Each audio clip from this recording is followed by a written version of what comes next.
লক্ষ্যে বাংলাদেশ জামাত ইসলামী নেত্রকোনা জেলা শাখার পক্ষ থেকে আজকের আয়োজিত বিক্ষোভ সমাবেশ পূর্ব এই সমাবেশের উপস্থিত রয়েছেন সংগ্রামী সভাপতি বাংলাদেশ জামাত ইসলামী নেত্রকোনা জেলা শাখার সংগ্রামী আমির কেন্দ্রীয় শুরা সদস্য বাংলাদেশ জামাত ইসলামীর জেলা আমির জননেতা জনাব মাওলানা সাদেক আহমদ হারিস উপস্থিত থাকার কথা রয়েছে। আজকের এই অনুষ্ঠানের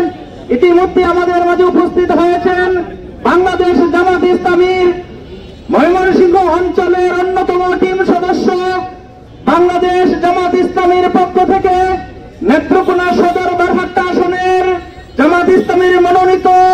আগামী জাতীয় সংসদের সংসদ সদস্য প্রার্থী জননেতা জনাব মাওলানা অধ্যাপক এনামুল হক সাহেব,